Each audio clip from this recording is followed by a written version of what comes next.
Chapter 33. The Letter. The car drove slowly across the parking lot. "Here, ma'am?" asked Jonathan.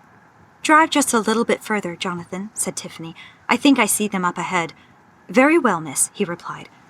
Virginia sat behind the driver's seat, looking up at the tall Miami hotel buildings. "Why did you bring me here, Tiff?" "You know why," replied Tiffany. "They wanted to see you one last time. Don't you want to see them too?"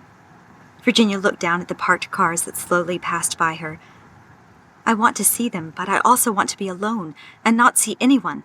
Come on, how long will it be until you can see them again, if at all? You'll regret it if you miss this chance." Virginia suddenly heard the cheering and shouting of familiar voices approaching the car. She turned her head and saw several faces smiling and shouting at her and Tiffany.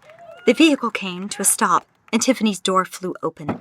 A single guy their age threw his head in the car and shouted with a slightly drunken slur, "Hey, guys, you made it!" The smell of booze and marijuana blew out of his mouth, filling the car like a diseased cistern. Tiffany scrunched her face and pushed him back. "Lemming! Oh my gosh, you reek!" "Reeking of reefer, baby," he jeered. Tiffany looked back at Virginia, who was still staring out the window. She looked back at the small crowd gathering by her door. "Hey, guys, can you give us just a minute?" asked Tiffany. "We'll meet you up on the beach." "Well, hurry it up," said Lemming, pulling himself up. "That campfire we built out there isn't going to last all night." Tiffany closed the door and waited for the others to step off the parking lot and back onto the beach. She looked back at Virginia. She said nothing, but simply reached out and gently took Virginia's hand. Virginia looked over at her. Her eyes were slightly red and beginning to water. She did her best to force a smile. "I know," said Tiffany. Virginia drew a deep breath, trying her best to hold her tears back. She wiped her leather jacket sleeve across her face. "Are you ready?" asked Tiffany. "Ready as I'll ever be, I guess," mumbled Virginia. She grabbed the door handle and began to open it when Tiffany spoke. "Wait, can you please check it for me? One more time?" Virginia rolled her eyes and turned to face Tiffany. "You know it's getting to the point of paranoia, me constantly having to check your shoulder and all. I mean, you were the one who chose to wear a spaghetti-strap tank top after all." Tiffany turned in her seat, faced her back to Virginia, and pulled her hair around front. "Just check it, please. I just want to make sure that it's not visible." Virginia looked at Tiffany's shoulder. "Come on, Tiff. You have to stop being so paranoid about this. It's just an old scar. It doesn't even look that bad." "No, it's ugly, and when I become rich and famous, I'm going to afford the plastic surgery to have it look like normal. It's not that bad. Even Lemming always said it was cool." "It's Lemming. He thinks a block of cheese looks cool when he's stoned." "Oh, now you're just being mean." Tiffany wiggled her shoulders. "Just look at it for me, please. Is the makeup still on? Did any of it rub off on the car ride over here?" Virginia turned on the backseat light and looked closer. "A little bit." "I knew it. See, I knew it would happen. That's why we check these things." Virginia smirked. "Just pass me your makeup kit." Tiffany passed Virginia her purse. "Make sure you use the right one." "I'm going to use the right one, Tiff," Virginia replied, annoyed, "like I haven't been doing this for you since we were 12 or... Virginia fell silent as her attention was caught. She looked at Tiffany's scar more intently than before. "What?" asked Tiffany. Virginia stared deeper at the burn mark. She held her finger over it and slowly began to trace what appeared to be a familiar letter. "Virginia?" Virginia snapped out of her trance and shook her head. "What is it?" asked Tiffany. "Is something wrong?" "No," said Virginia, applying a layer of makeup over Tiffany's shoulder. "Nothing familiar." "Familiar? I mean, wrong. Nothing's wrong." "You sure?" Virginia finished the final touch-ups on Tiffany's scar, staring at it curiously behind its new coat. "Yeah, I'm sure." Tiffany opened her door and slid out of the car. "Okay, then." She leaned down and looked in the car at Virginia. "Are you coming?"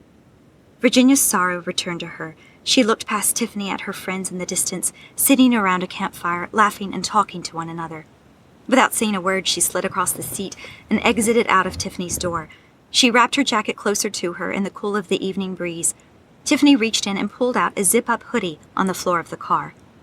"Can you pick us up in about 2 hours, Jonathan?" she asked. "Of course, miss," he replied. Tiffany looked over her shoulder at Virginia before turning her eyes back to Jonathan.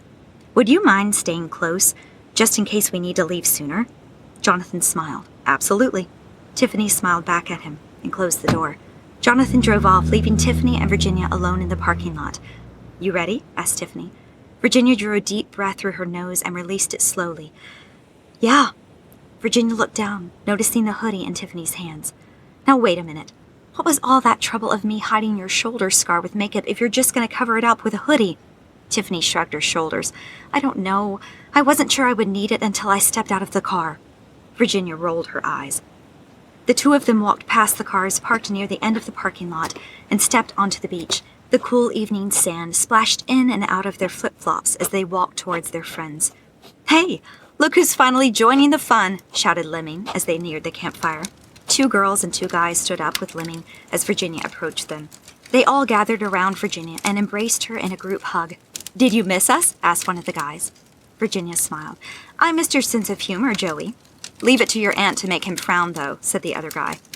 What did she make him do, Sam? Asked Virginia, almost laughing.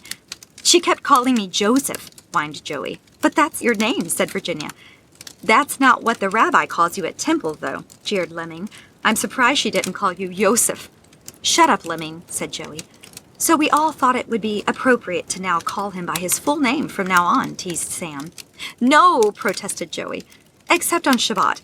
We'll call him by his Hebrew name, Yosef, teased one of the girls standing beside Sam. Joey shot a pleading look at the girl. Alex, stop it. No.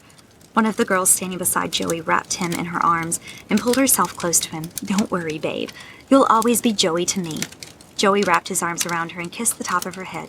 Yeah, there, see? The rest of you guys. Be like her? I'm not kissing you like Emma, if that's what you're getting at, jeered Sam. The rest of the group laughed and teased while Joey rolled his eyes. Lemming reached his arm around Joey and spoke into his ear. Hey, bro, get me drunk enough and I might kiss you when Emma isn't around to do so. Joey rolled his shoulders, pushing Lemming back. Oh, fat chance. Virginia smiled at the presence of her old friends. They were wild and crazy, but there was something familiar and warm about their love and care for one another. So, girl, welcome back, sang Lemming. Can I get you a welcome home drink out of the cooler? Virginia smiled and shook her head. No thanks. Come on. Nah, said Virginia. I've decided that not being arrested between now and 21 is possibly the best idea. Oh, now, where's your sense of danger, Virginia? Not now, Lemming, said Tiffany. Okay, fine, said Lemming. But you're okay if I have yours, right? Virginia nodded her head. Okay, said Lemming, stomping over to the cooler by the campfire. You guys know where to find me. So, how have you been, Virginia? Asked Sam. Yeah, we heard that you were in a school shooting or something like that, said Emma. Yeah, that's right, said Virginia. What happened? Asked Joey. Virginia stared off into space. While the moment replayed in her memory, she almost felt Charles's hand grabbing hers before leading her down the school halls, away from the danger. A light breeze swept across the beach. Virginia pulled her leather jacket closer. Let's not talk about that now, said Tiffany. Let's have some fun tonight. Everyone else nodded and walked over to the campfire, sitting around it in different spots. So this is it, said Sam. Our last time to hang out as a group. Way to kill the mood, Sam, said Joey. No, I don't mean to bum everyone out. I'm just facing the facts. I mean, think about it. How many times have we come to this spot over the years, sat and talked, and never thought about the future? Sure, Virginia is leaving earlier than expected, but in just a few months from now, we will all be leaving, right? Graduating high school, pursuing our own paths in life. Sam stared aimlessly into the hypnotizing flames. It sneaks up on you, doesn't it? You don't think about it too much. You think, nah, that's way too far from now. It won't happen very, very long time. I've got plenty of time. And then, boom, here it is. You're sure you're not trying to bum us out, dude? Asked Joey. No, said Emma. I get that. I've been thinking a lot about it, too, over these past few months and all. I mean, I don't know if it's just the fact that I became a senior this year or what, but the reality of now you have to make a choice for your life is suddenly all around me. The thought of leaving this group for something else is crazy. Tell me about it, said Alex. My mom has been encouraging me to look into the medical field. My father is a doctor. My mother is a nurse. It makes sense, I guess. I already know what I want, said Sam. I'm going to be an attorney and start my own law firm. That's my path. I'm going to be a doctor, said Joey. Or something in engineering. Those are two very different things, Joey, teased Sam. Everyone laughed. Joey held up his hands and laughed with them. I know. It's crazy, but I love both of them almost equally, and I can't make a choice. They both fascinated me. I grew up with a dad who worked in robotics and engineering, and a mom who loved being a nurse. Both rubbed off on me. He looked over at Virginia beside him and smiled. But hey, luckily Virginia isn't in a situation where she's forced to choose anything, right? I mean, look at what's ahead of her. living in London and inheriting part ownership of a famous newspaper company. Who could have had better luck, am I right? Virginia stared aimlessly into the fire while tears began to swell in her eyes. Joey looked over at her. Right, Virginia? Virginia did not respond. Virginia? Virginia stood up and walked away from the campfire toward the ocean. Virginia, shouted Joey. He looked at the rest of them. What did I say? Nothing, said Tiffany. Don't worry, just give her a minute. She's processing a lot right now. Just give her a minute alone.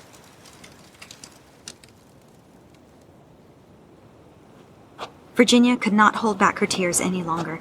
She tightened her eyes and began to cry silently into the night. She stopped walking and stood where the sand was washed smooth by the coasting waves. She sat down and watched as the tide rolled in and splashed a fan of water across the shore, coasting all the way to the tips of her toes before being forced to fall back into the sea. She buried her face into her knees and began to sob. A few minutes had passed when she heard footsteps approaching.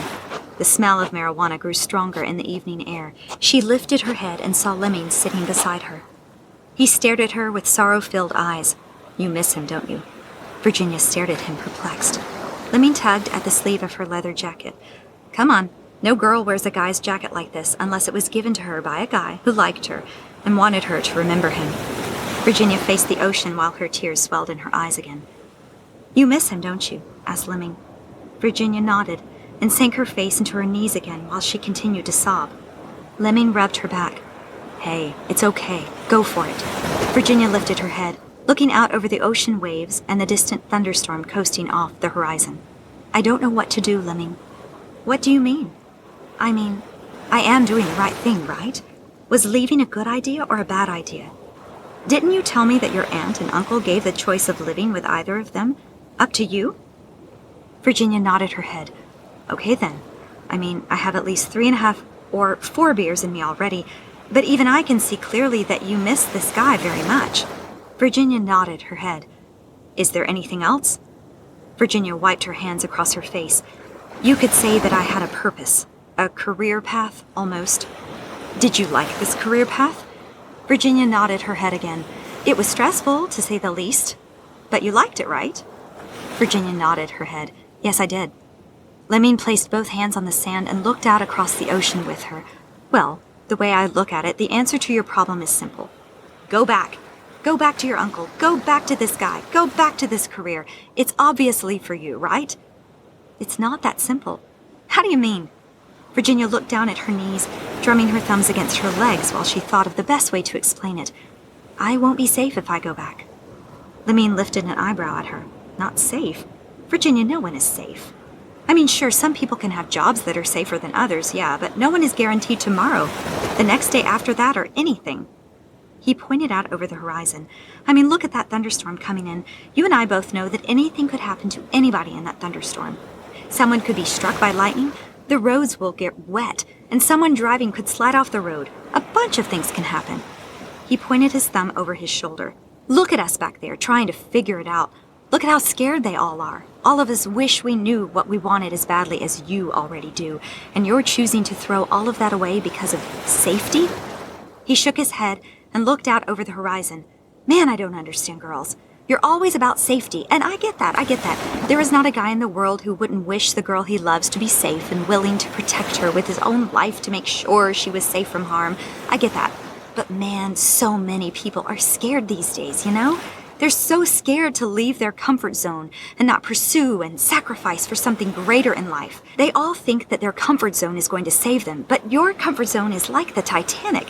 It will keep you afloat for the season it is supposed to stay afloat, but soon it will sink and drag you down in misery, man. Lemming shifted in his spot while holding his hand out between 2 invisible places in front of them. If you want to reach over to the other side, you'll need to swim no matter what. Otherwise, you'll be holding onto that ship while it drags you down below the water, hoping that it makes you happy or something. But ultimately, because you refuse to let it go and swim to something better, you just drown. You drown in anger, bitterness, pain, and suffering, thinking to yourself, why did not I choose to swim years and years ago? Now that time has passed, and I'll never be able to catch it again. Lemming pulled his hand back and shook his head. I just wish that people chose to swim more, you know? He looked at Virginia, patted her leg, and stood up. Don't be afraid to swim, Virginia." Virginia watched as he stumbled back to the campfire. She turned her eyes and stared at the dangerous waters ahead of her and the looming thunderstorm coasting in from the distance.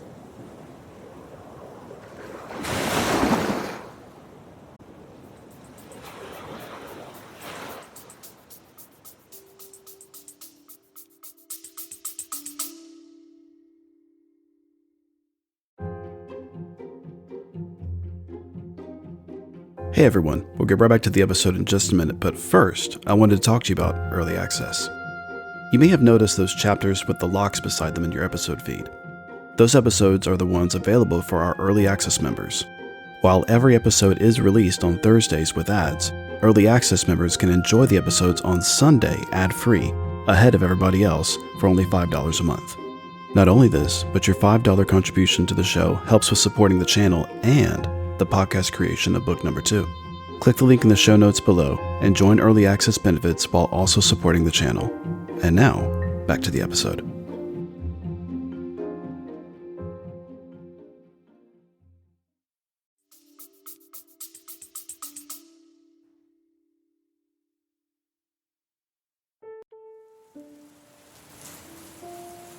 The lightning flashed brightly, followed by a mighty clap of thunder. Virginia rested on her bed, staring out of her bedroom window as the rain poured down over the side of the house in single streams like prison bars. Her bed, cedar chest, and a nightstand were all that remained in her room. She pulled open the drawer of her nightstand and reached inside. She pulled out a small flashlight. Sitting up on her bed, she did nothing but stare at it, flickering its light off and on occasionally. In aimless wonder, she turned the light on and traced its beam across the room, finding her duffel bag, backpack, hiking boots, and leather jacket resting on the cedar chest at the foot of her bed, barely peeking over the footboard. She crawled over, picked up her backpack, opened it, and shined the light inside. "Please, still be in here," she whispered to herself. One at a time, she pulled out her old textbooks and pencils that had vanished once she had entered Aletheia.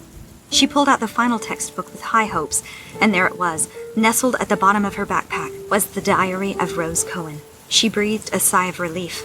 Thank goodness. She was about to untie the ribbon, but noticed one letter in particular that was tucked in near the end of the book. Carefully, she pulled it out. It looked just like the first one that had come with the diary, with a monogram seal on the back with the letter C in the middle of the red wax. Holding the words of her great-great-great-grandmother, she opened the letter slowly and carefully, uncertain what she would find. "My dear reader, I have spent hours behind my desk for 3 days writing everything that has happened to me in my adventures in Aletheia. There was so much more that took place than I wish I could share with you, but there is no way I can do every single adventure justice. However, I hope that you take my writings to heart, knowing that what you hold is not just a book. It is my heart, my desires, my dreams, my life, and how I lived it. I sit and wait for Burning Eagle to return to me, earnestly looking into the sunset over the trees, hoping to see him running towards me. The life that I desire to share with him is far more than anything that my parents have planned for me. My mother is quite strict, forbidding any man she has not selected for me. Love or no love, all she cares about is how much it shall increase my power and influence in the world. All I can do is hope and wait. I hope for Burning Eagle to make it back in time. I hope for him to take my parents into Aletheia so they can see it with their own eyes and believe. I hope that with the setting sun a new dawn will arise that will be different from what my parents have planned for me. Their boast is in how much they think they can seek in earthly fortunes. And that is what they have for me, the riches of the world and all the desires of Babylon at my disposal. Alas, I want none of it. If I had to choose, I would choose to stay here. If I had a choice, I would choose to stay with him in Aletheia. All I can do is sit here and hope and write to you. Besides, Burning Eagle, you are the only other one who has taken the time to hear my heart, and now you, my dear reader, now you know of my adventures in Aletheia. All that I have endured, all that I have suffered, all that I have fought for is written in this book. As much as I could write, you hold the untold story of my life in your hands. My dear reader, my choice is being made for me, but what about you? You know everything there is to know about my adventures. Now, what will yours be? What will you choose?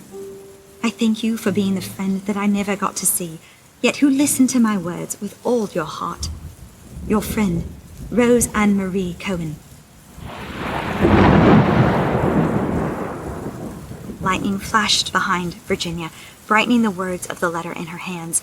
The sound of thunder cried out shortly after. She placed the page down beside her, turned her feet out of bed, placed them on the ground, and buried her face in her hands. The lightning and thunder continued to dance and sound outside her bedroom. Why? She asked herself. Why me? What makes Oralmuti think that I have what it takes? An idea came to her head. She stood up out of her bed and turned off her flashlight. As quiet as a ninja and as graceful as a princess, she walked out of her bedroom and into the hallway.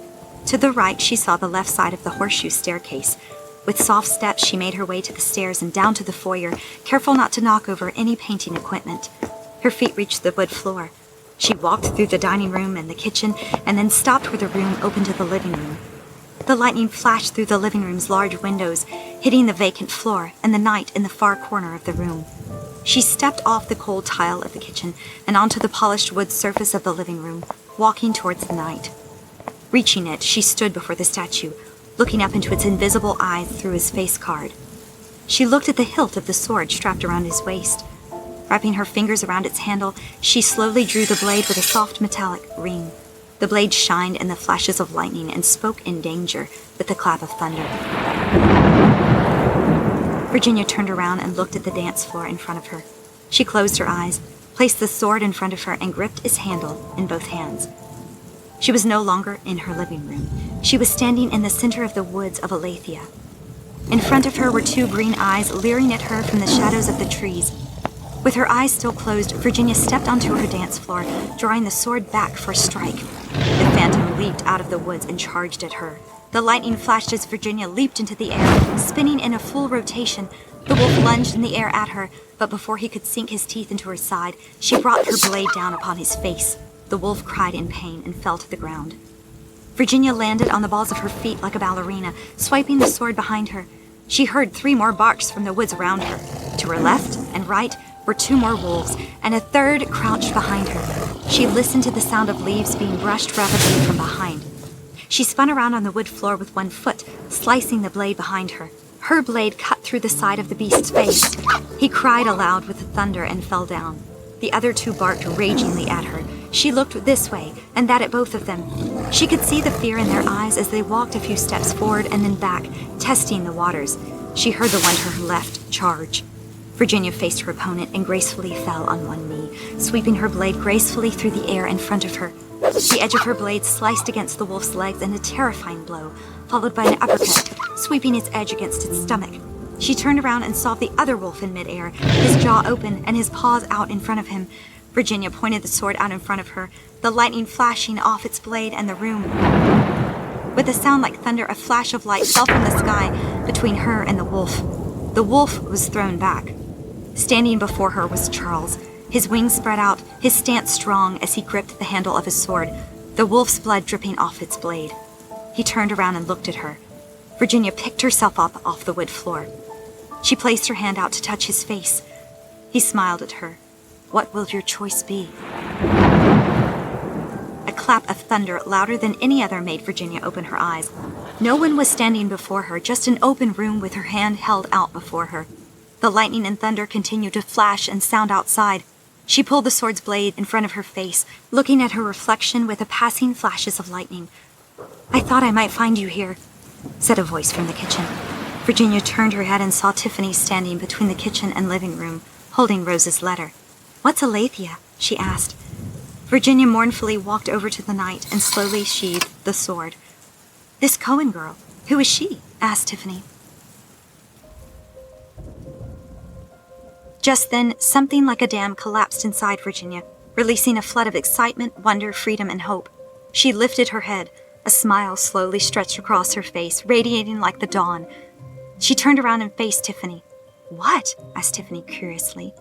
Running with soft feet, Virginia raced across the room and took Tiffany by the arm. Come with me, Virginia whispered loudly.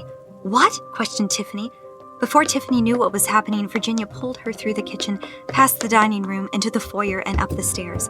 Come on, Virginia whispered again, her excitement starting to pour out. Virginia, where are we going? Asked Tiffany. It was not long before Tiffany found herself outside of her own bedroom door. Virginia opened it up and ran inside. Virginia? beckoned Tiffany. Virginia, what are you doing? Virginia was talking louder than before as she went into Tiffany's closet. Where is it, Tiffany? I know you would never sell this thing. Virginia, keep it down, Tiffany whispered loudly. You'll wake up your aunt downstairs below us. Virginia began throwing stuff out of the closet door. Aha! I found it! Virginia, I'm begging you, please keep it down. What have you found? Virginia came out with a large backpack slung over her shoulders. Your hiking backpack. My hiking backpack. Virginia slung it off and tossed it on Tiffany's bed. You'll be needing it. Come on, you've got to pack. Virginia ran over to Tiffany's dresser and began pulling out her clothing. Virginia, don't be offended if I am interpreting this the wrong way, but I was under the impression that you are not so eager for me to leave. Virginia laughed. Oh no, it's not that. I'll be coming with you. Do what? I mean, you'll be coming with me. Once again, do what? Virginia placed a stack of clothes on Tiffany's bed, her adrenaline pumping excitement through her bloodstream. Okay, I'm going to go get my stuff. Meet me in the hallway in 10 minutes. Virginia, Tiffany nearly shouted. What on earth are you talking about? What is going on? Virginia grabbed Tiffany by her shoulders and smiled big. Tiffany, how would you like to go on the adventure of a lifetime with me?